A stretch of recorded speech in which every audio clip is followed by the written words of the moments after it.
Hello all, welcome to Raj Malhotra IAS Academy. In our Siddhi series, today we are going to discuss an important topic that is Indian culture.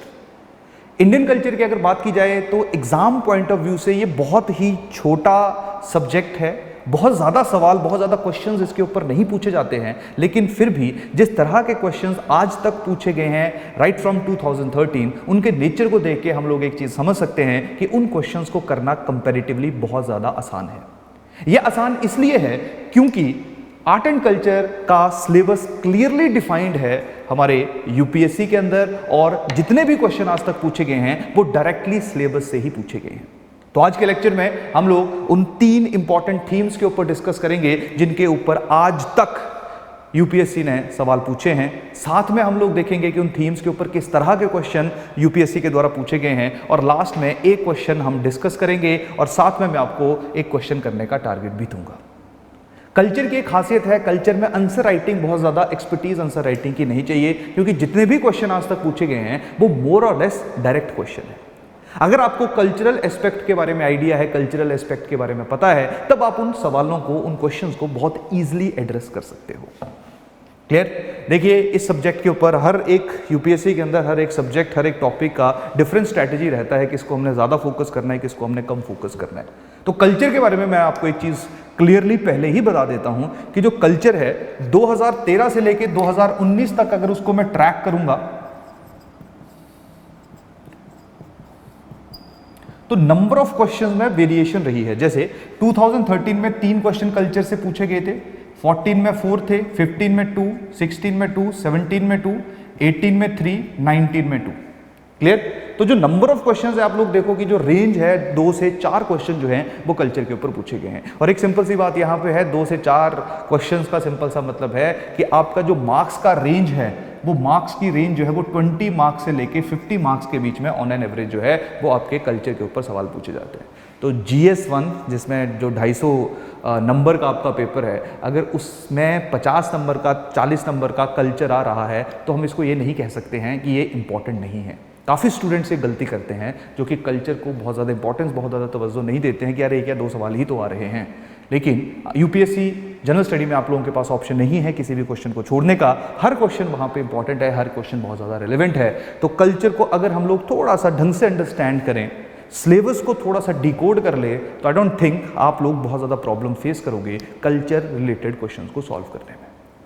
Clear? और सबसे बड़ी खासियत, शायद मैंने थोड़ी देर पहले भी बताया, सबसे बड़ी खासियत यह है कि आज तक कल्चर के ऊपर जितने भी सवाल आए हैं, 4 हैं, 2 हैं, 1 है, 3 हैं, जितने भी सवाल पूछे गए हैं, ये सवाल डायरेक्टली तुम्हारे सिलेबस के अंदर जो दिए हुए टॉपिक्स हैं उनमें से पूछे गए हैं। और कल्चर के ऊपर जो हमारा सवाल रहता है वो, जैसे हम लोग जब नॉर्मली प्रीलिम्स में देखते हैं तो उसमें एंशिएंट हिस्ट्री, मिडाइवल हिस्ट्री के ऊपर काफ़ी सवाल पूछे जाते हैं, लेकिन मेंस में सिर्फ कल्चरल एस्पेक्ट्स के ऊपर यूपीएससी सवाल पूछता है, क्योंकि हमारे सिलेबस के अंदर वही मेंशन्ड है।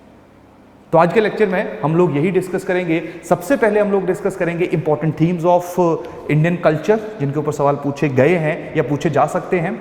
उसके बाद हम लोग डिस्कस करेंगे किस तरह के सवाल जो हैं वो उन थीम्स के ऊपर पूछे गए हैं अभी तक, और लास्ट में एक सवाल एक स्पेसिफिक थीम के ऊपर मैं डिस्कस करूंगा, और साथ में आपको एक टारगेट भी दूंगा जिस क्वेश्चन को आप लोग सॉल्व करने की कोशिश करोगे। अगर मैं आंसर राइटिंग की बात करूं तो कल्चर में शायद आंसर राइटिंग की उतनी ज़्यादा एक्सपर्टीज की आवश्यकता नहीं है जितनी आपकी किसी और सब्जेक्ट में है, क्योंकि जितने क्वेश्चन अभी तक पूछे गए हैं मोर और लेस वो आपके डायरेक्ट क्वेश्चन हैं। लेकिन अगेन, अगर आपका जो माइंड है वो एनालिटिक नहीं है तो शायद थोड़ी सी प्रॉब्लम हो सकती है आपको उन क्वेश्चन को सॉल्व करने में। तो आज जो मैं आपके साथ क्वेश्चन डिस्कस करूंगा वो थोड़ा सा इंटरलिंक्ड है, मोर और लेस काफ़ी स्ट्रेट फॉरवर्ड और आसान सवाल जो हैं वो आज तक कल्चर के अंदर पूछे गए। तो चलिए, सबसे पहले जो इंपॉर्टेंट थीम्स हैं उनको आइडेंटिफाई करते हैं इंडियन कल्चर के अंदर। और जो थीम्स का रेफरेंस मैं पिक कर रहा हूं, ये रेफरेंस आपका डायरेक्टली यूपीएससी सिलेबस से है। यूपीएससी सिलेबस में डायरेक्टली मेंशन किया गया है Indian culture in the form of literature. Clear? Art forms, जो थोड़ा सा जिसका वाइडर मीनिंग है, and third is your architecture. Third is your architecture.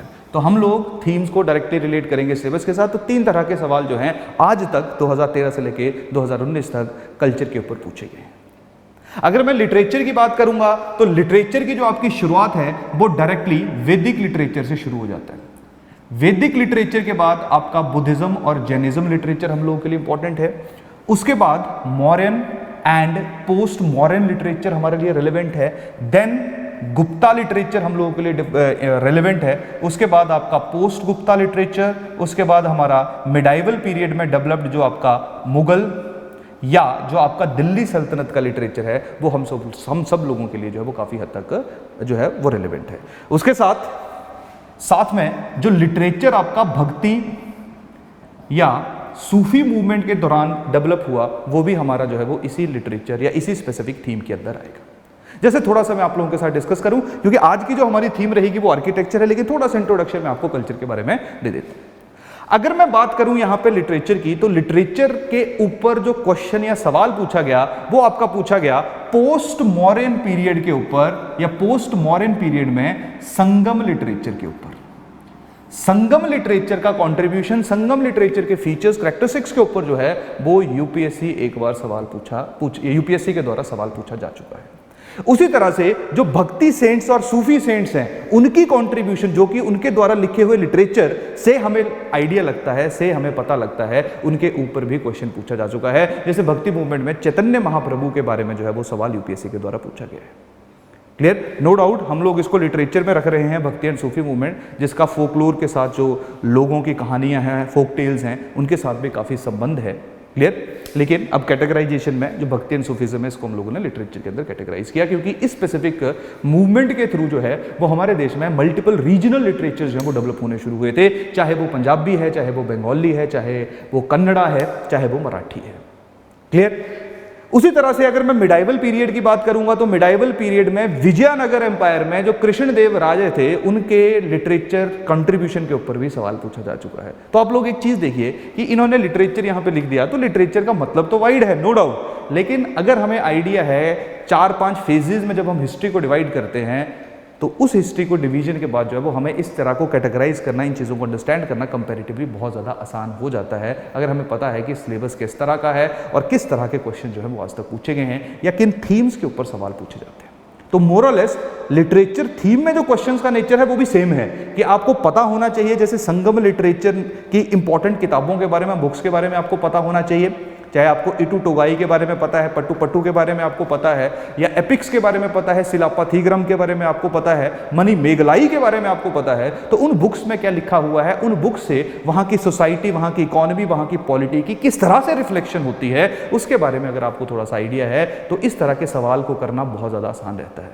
एक चीज़ हमेशा ध्यान रखिए, मोर और लेस जब भी हम ancient and medieval history specially पढ़ते हैं तो उसमें कल्चरल एस्पेक्ट्स, स्पेशली लिटरेचर, उसका बहुत ज़्यादा कंट्रीब्यूशन रहता है वहाँ की सोसाइटी, पॉलिटी, इकोनॉमी को समझने के लिए। तो अगर आपको थोड़ा सा आइडिया है तो इन चीज़ों को लिंक करना आप लोगों के लिए बहुत ज़्यादा मुश्किल नहीं होगा। अगेन क्वेश्चन किस तरह से आते हैं उसके बारे में भी हम लोग अगले लेक्चर में डिस्कस करेंगे। दूसरी बात की जाए आर्ट फॉर्म्स के बारे में।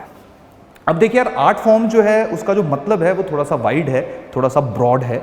आर्ट फॉर्म्स की अगर बात की जाए तो आर्ट फॉर्म्स को हम लोग दो तरह से डिवाइड कर सकते हैं, विजुअल फॉर्म्स में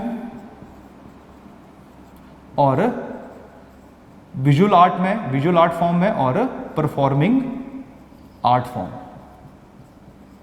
ठीक है, तो विजुअल आर्ट फॉर्म की अगर मैं बात करूंगा तो विजुअल आर्ट फॉर्म में जैसे सबसे पहले आपके आ जाएगी पेंटिंग,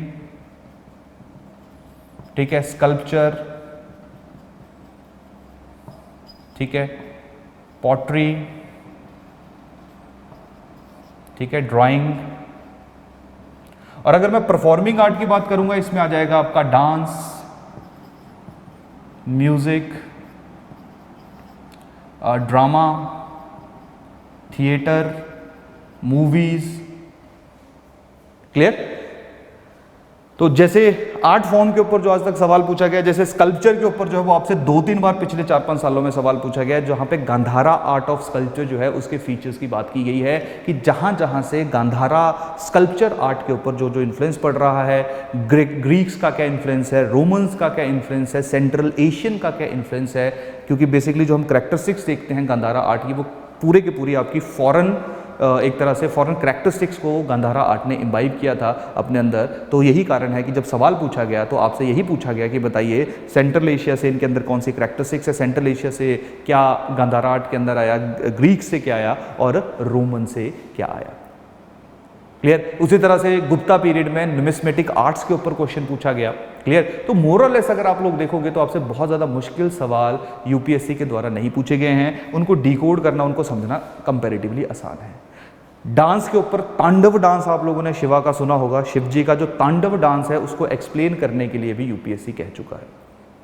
क्लियर। लेकिन मोरलेस जो ज्यादा क्वेश्चन आज तक आए हैं वो लिटरेचर और आर्किटेक्चरल थीम के ऊपर ज्यादा क्वेश्चन यूपीएससी के द्वारा पूछे गए हैं। पर क्योंकि सिलेबस के अंदर चीजें मेंशन है और जो आर्ट फॉर्म्स हैं ये और ज्यादा वाइड हो सकती है, इसको हम और ज्यादा ओपन कर सकते हैं, इसको हम पपेट्री में डाल सकते हैं।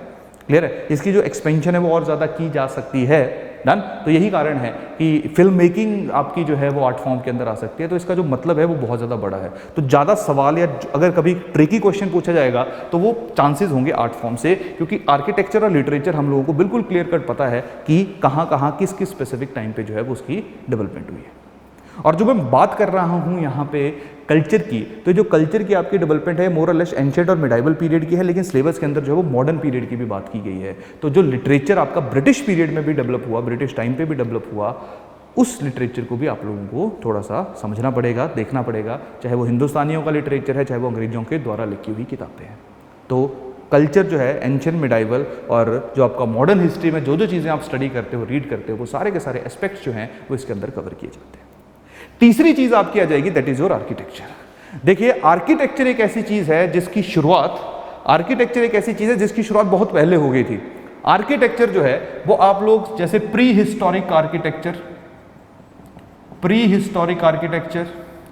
इंडस वैली सिविलाइजेशन के दौरान डेवलप हुआ आर्किटेक्चर, जैसे अभी इसको डिस्कस कर लेता हूं, आज की हमारी थीम यही है। तो जैसे इंडस वैली सिविलाइजेशन पे सवाल पूछा गया था कि जो इंडस वैली सिविलाइजेशन की अर्बनाइजेशन है, उस अर्बनाइजेशन को आज की अर्बनाइजेशन से आप लोग किस तरह से जो है वो लिंक कर सकते हो। उसके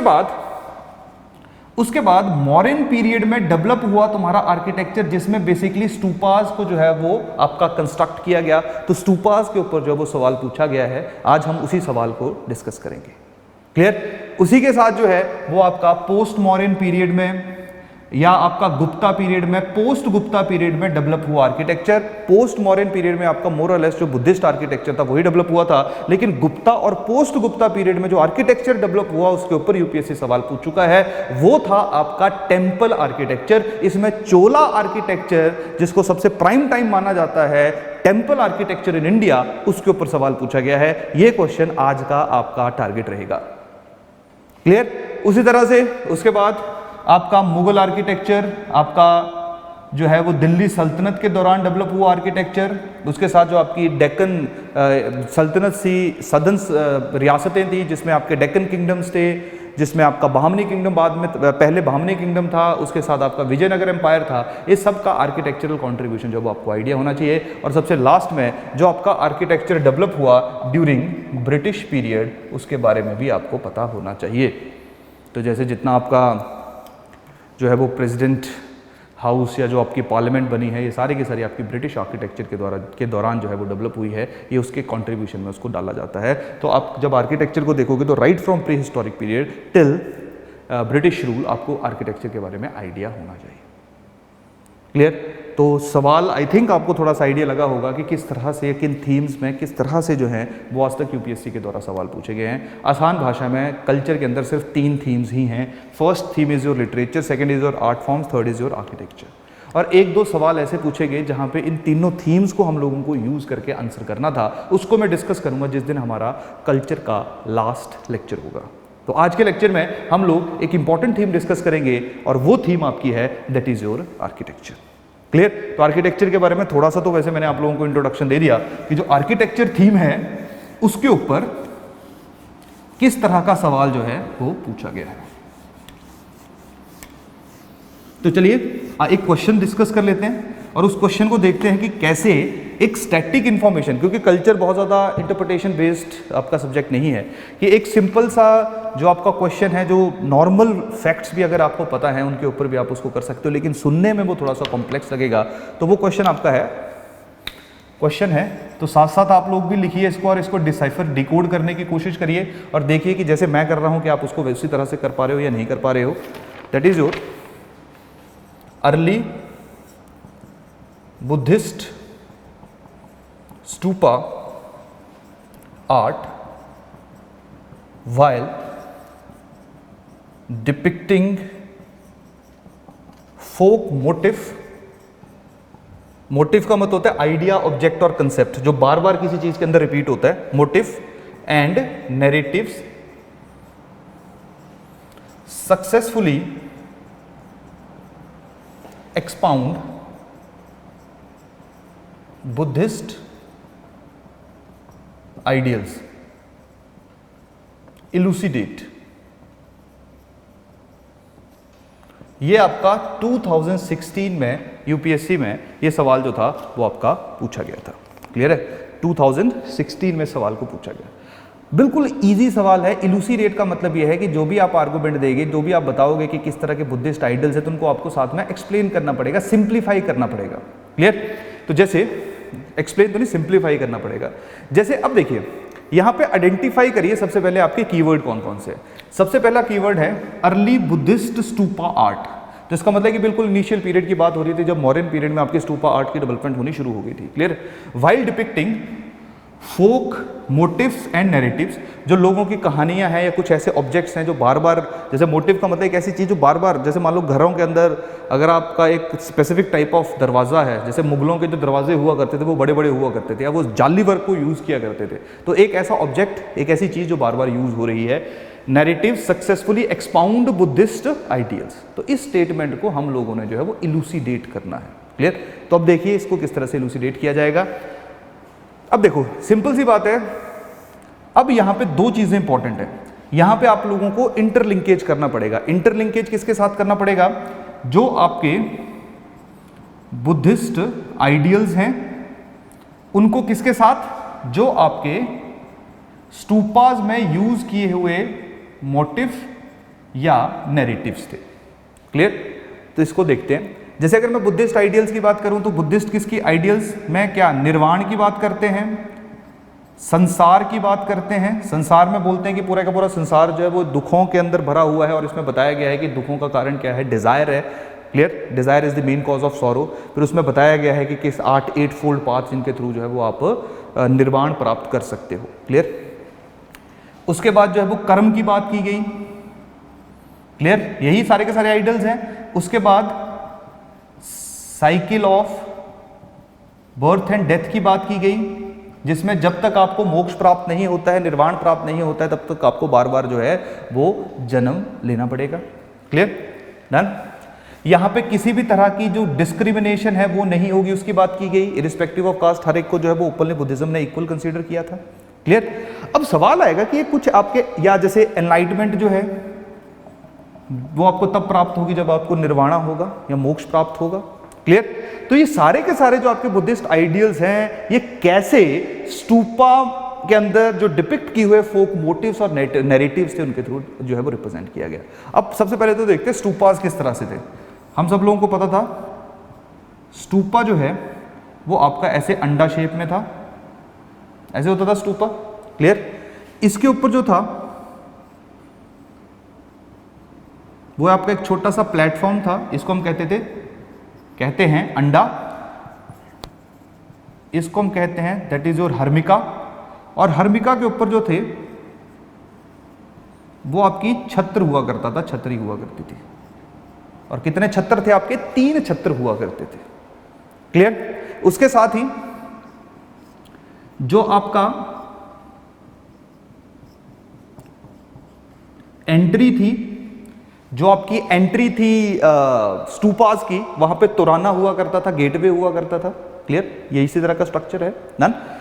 और उसके साथ जो है जो इसकी बाउंड्री थी, बाउंड्री इसको सेपरेट करती थी आउटसाइड वर्ल्ड के साथ। इसके साथ जो आपका, अब देखिए ये तो आपका स्ट्रक्चर हो गया, आपसे ये नहीं पूछा गया है कि स्टूपा क्या है। आपसे ये पूछा गया है कि स्तूपा के अंदर जो मोटिफ यूज किए गए, जैसे मान लो बार बार जो है हर एक स्तूपा के ऊपर हर्मिका को यूज किया गया, हर स्तूपा में मोर और लेस आपके छत्र यूज किए गए, क्लियर है। हर जगह जो है वो आपके बाद में तोराना को भी यूज करना शुरू कर दिया, क्लियर। हमेशा जो स्तूपा था वो अंडा शेप ही हुआ करता था। तो आपसे सवाल ये नहीं पूछा है कि स्तूपा क्या था, आपसे पूछा गया कि ये जो स्तूपा के बार बार जो चीजें रिपीट हो रही है, जहां पे अंडा मोर और लेस आपको हर एक स्तूपा में देखने को मिलेगा, ये क्यों आ रहा है या इसको क्यों रिपीट किया जा रहा है। तो आपको हर एक फीचर को जो है वो आइडियल्स के साथ क्या करना पड़ेगा, लिंक करना पड़ेगा।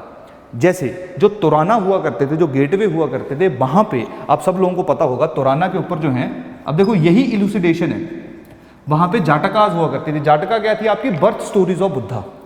तो अब जाटका जो कि तोराना के ऊपर थी, जो कि एक फोक नरेटिव हुआ करता था या बुद्धिस्ट मॉन्क के द्वारा कहानियां सुनाई जाती थी, तो उन कहानियों को पढ़ के हम लोगों ने जो है वो अंडरस्टैंड करने की कोशिश की कि अच्छा जो महात्मा बुद्धा थे वो इस रीबर्थ की भी बात करते थे, डेथ और बर्थ साइकिल की भी बात करते थे, क्लियर है। तो इसका मतलब कि पुनर्जन्म जो है वो वाला कंसेप्ट जो कि बुद्धिज्म आइडियल्स के अंदर आता है, बुद्धिज्म फिलोसफी के अंदर आता है, वो हमें जाटकाज से पता चलता है। उसके साथ साथ बुद्धिस्ट की जो टीचिंग है वो भी हमें जाटकाज से पता लगती है, क्लियर। तो मोरलेस क्या है कि जो आपके तोराना के अंदर लिखी हुई कहानियां हैं उनसे हमें बुद्धिज्म के जो आइडियल्स हैं उनके बारे में पता चलता है।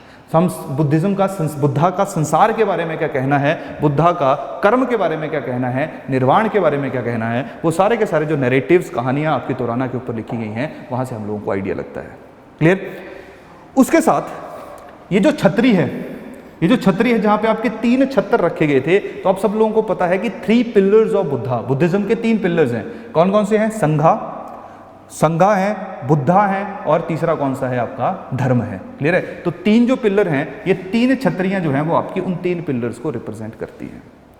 ये जो अंडा शेप आपका है, एक्चुअली क्या है, अंडा शेप जो है ये हेवन के अंदर जो इनफिनाइट डोम है, जहां पे हम लोगों का साइकिल चलता है जीवन और मरण का, मतलब हम लोग पैदा हुए फिर वापस आ गए, फिर पैदा हुए फिर वापस आ गए, फिर पैदा हुए फिर वापस आ गए, ये सारे का सारा जो है वो आपका अंडा शेप को रिप्रेजेंट करता है, जो कि एक तरह से जो आपका हेवन है वहां पे भी इसी शेप के थ्रू जो है वो हम जाया करते हैं, फिर वापस आते हैं, मरण होता है, जीवन तो होता है, फिर मरण होता है, फिर जीवन होता है, जब तक अनटिल और अनलेस आप लोगों को किसकी प्राप्ति नहीं हो जाती है, आपको निर्वाण की प्राप्ति नहीं हो जाती है। और ये जो बेसिकली हर्मिका है, ये उसी चीज को रिप्रेजेंट करता है जहां पे आप इस जीवन मरण से बाहर निकल के आ जाते हो, जहां पे आप निर्वाण प्राप्त करने के पास पहुंच जाते हो, जहां पे आपको बार बार इस डोम को क्रॉस करके नहीं जाना पड़ता है। तो एक आसान भाषा में जो अंडा शेप है ये रिप्रेजेंट कर रहा है आपके उस हेवन को, जहां पे हमें बार बार लाइफ एंड बर्थ की साइकिल को रिपीट करते हैं, और जैसे ही हमें निर्वाण प्राप्त हो गया तब हम अंडा से बाहर आ जाते हैं, जो कि आपकी किसकी रिप्रेजेंटेशन है, हर्मिका की रिप्रेजेंटेशन है। छतरी में जो 3 चीजें हैं ये रिप्रेजेंट कर रही हैं 3 पिलर्स ऑफ बुद्धिज्म, क्लियर। और जो आप लोगों ने देखा है कि जो महात्मा बुद्धा, ये तो चलो बाद में आया, इनिशियल स्टेजेस में नहीं था, लेकिन बाद में महात्मा बुद्धा के सर के ऊपर जो आपका उड़ना है, ठीक है, जिसको हम उशनिशा कहते हैं, जहाँ पे जो सर्कल है, उड़ना है, जो कि आपका एनलाइटमेंट की बात करता है, जो आपकी कॉन्शाइंस की बात करता है, ठीक है, जो कि आपके बीच में मिडल आई जिसको हम कहते हैं, क्लियर है। तो मोरलेस अभी क्योंकि यहाँ पे अर्ली बुद्धिस्ट 2 पार्ट की बात की गई, इसलिए शायद हम इसको ज़्यादा कंसीडर नहीं कर सकते हैं, लेकिन कहानी सिंपल सी ये है कि जो भी चीज़ें यहाँ पे हैं वो सारी की सारी चीज़ें जो हैं वो एक तरह से हम लोग लिंक कर सकते हैं बुद्धिस्ट आइडियल्स के साथ। तो अर्ली बुद्धास 2 पार्ट के ऊपर जो रिप्रेजेंट किए हुए आपके मोटिव्स थे वो इस तरह से बुद्धिस्ट आइडियल्स को रिप्रेजेंट करते थे। इस चीज़ को आप लोगों ने समझाना था, इस चीज़ के ऊपर आपने सवाल लिखना था। अब देखो, आप सब लोगों को पता है कि स्तूपास किस तरह के होते हैं, आप सब लोगों को पता है कि स्तूपास के जो है वो अलग अलग फीचर्स कैसे हैं, बस आपने क्या करना है, हर एक फीचर को लिंक करना था किसके साथ, बुद्धिस्ट आइडियल्स के साथ। तो जाटकास जो हैं वो मोरलेस आपके इन 3 फीचर्स को रिप्रेजेंट करते हैं, हर्मिका जो है वो निर्वाणा को रिप्रेजेंट करती है, जो छत्र है वो आपके 3 पिलर्स ऑफ बुद्धिज्म को रिप्रेजेंट करता है, क्लियर है, डन। और उसके साथ जो है वो आपका जैसे एनलाइटमेंट है, तो जैसे जो सर के ऊपर जो इनका गोल किया होता है जिसको हम उशनिशा कहते हैं, वो मोरलेस जो है वो बुद्धिज्म की एनलाइटमेंट की भी बात करती है। एक सेलेस्टियल बीइंग, मतलब एक भगवान या एक ऐसी दिव्य शक्ति की बात करते हैं जो कि महात्मा बुद्धा थे, क्लियर। तो मोरलेस ये वाला जो सवाल आपका था इसको आप लोगों ने इस तरह से अटेम्प्ट करना था। अब चलिए एक सवाल लिख लीजिए, आप लोग एक क्वेश्चन लिख लीजिए, एक क्वेश्चन लिख लीजिए। और हाँ, जैसे बुद्धिस्ट ट्री भी था, बुद्धिस्ट ट्री आप सब लोगों को पता है वो एक सिंबल है जो कि रिप्रेजेंट करता है एनलाइटमेंट ऑफ बुद्धा, क्लियर। एक क्वेश्चन आपका है, चोला आर्किटेक्चर, लिख लीजिए question, Chola architecture represents A high water mark, Chola architecture represent a high watermark in evolution of temple architecture, discuss.